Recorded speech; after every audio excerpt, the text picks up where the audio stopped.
Hey, what's going on, everybody? Welcome back to the channel. In this video, we're looking at the Draftkings and Fanduel picks. I'll have a PrizePicks video out right after this. Happy Friday, start of the July 4th weekend. One of the best weekends of the year, hands down.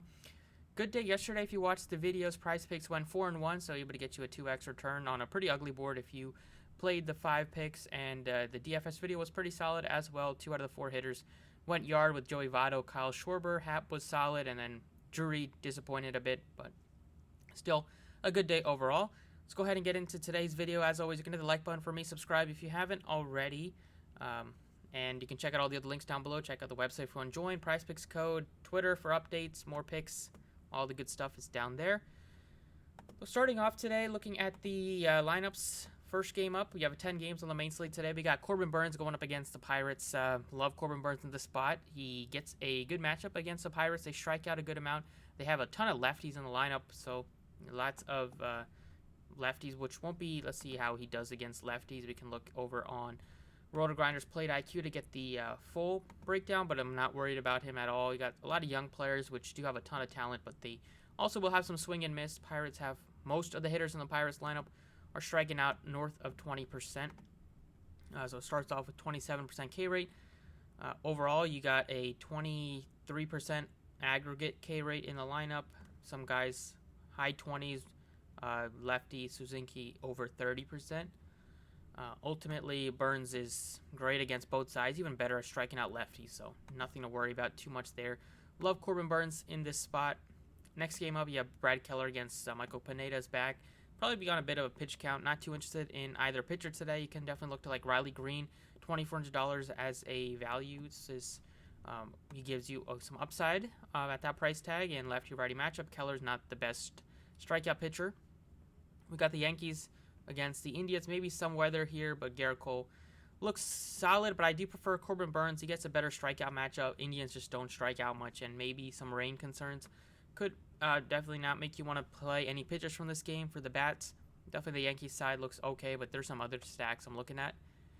I got the Rangers against the Mets today. I do think that the Mets will be somewhat appealing. Wind blowing out a bit in Citi Field. It's not the best ballpark to hit in, but you got some good price tags on like Nimmo, on Mark Canha, and on Jeff McNeil. We got a Coors game today.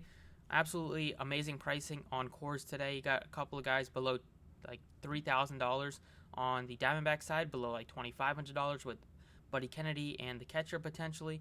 And then on the Rocky side, now that Chris Bryant is back, the lineup looks a little bit more solid top to bottom, but really I'll be focusing on CJ Cron, who mashes at home in Coors, Blackman lefty-righty matchup, and Connor Joe leadoff, and then McMahon at 35 as a third base option.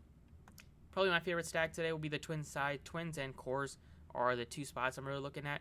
Twins against Spencer Watkins, not a strikeout pitcher at all. He's gotten hit up in he's got hit around most of his starts this year, and Twins starting to come around offensively. They still have a terrible bullpen, and so it's tough to rely on them to really close it out. But in terms of the bats, I think they are in an excellent spot. Polanco's back and has been hitting the ball pretty well since he's made his return. We got Lorenzen against Javier. Javier coming off of a 13K game, I believe, against the Yankees, or maybe it was 11Ks, but they held him to no hits. On the Astros side, they're dealing with some injury, so you got some value at the bottom of the order if you needed to go to anyone there. I'm not too interested in the Angels side at all today. And then on the Mariners side, to close it out, Julio Rodriguez on an absolute tear. He's super expensive at 59, but definitely a guy that you can look to pay up for tournaments. And then Winker looks solid as well. He's been coming around. I'm sure the suspension news will come soon. Maybe they wait until after the weekend to announce that on whether or not his appeal came through or not.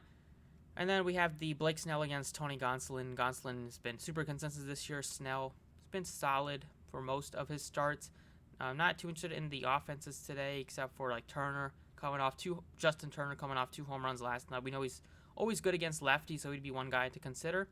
And then we got some pitching options in the last game to look at for SP2 wise. Great ballpark to pitch in. You got a 3.5 total for the White Sox, but I kind of prefer the Lance Lynn a little bit more than Alex Cobb. I feel like Lynn is more prone to going deep into games. He went over 109 pitches last time out.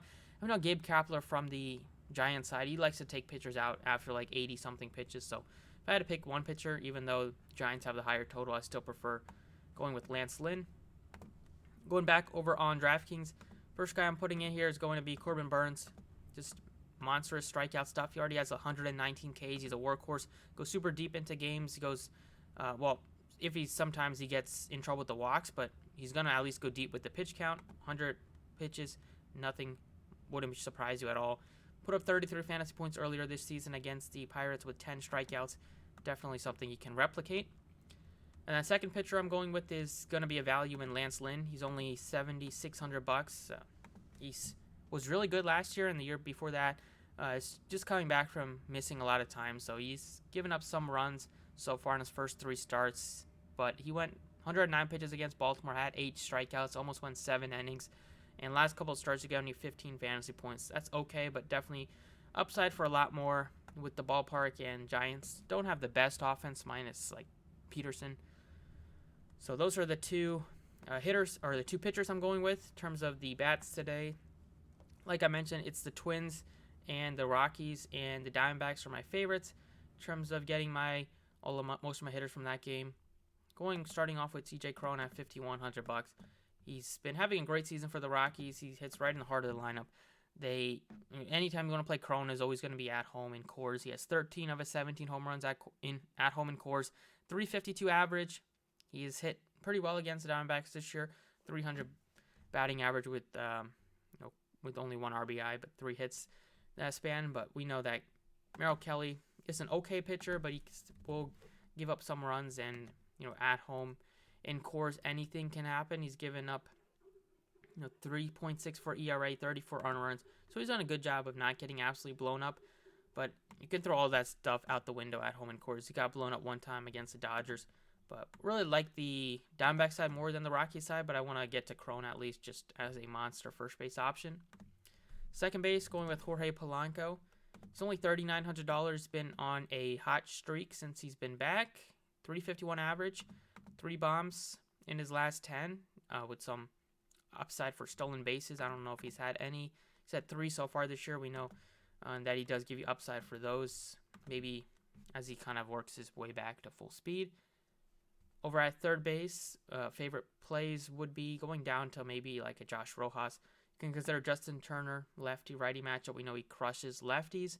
You have even a cheaper play in like McMahon at 35. Yeah, at home in Coors looks really good. Shortstop, favorite option would be going to Carlos Correa at only 46. He's super cheap. He's also been just hammering the ball recently. 364 average with 4 bombs in his last 10. Go ahead and put him in. Basically like I mentioned, Twins are my favorite stack today.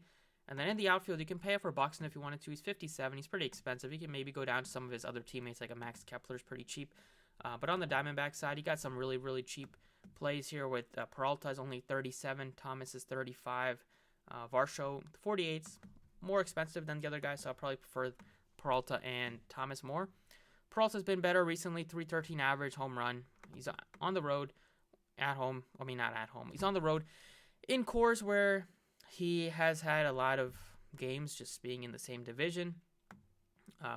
And lefty-righty matchup, a guy that doesn't strike people out in Sensatella, I think is a spot where Peralta does K a good amount, 58 strikeouts and 217 at-bats. Look at Sensatella's numbers. This year. He's not been terrible. Let's see. He's given 4.66 ERA. Doesn't strike people out. 33 strikeouts, 58 innings.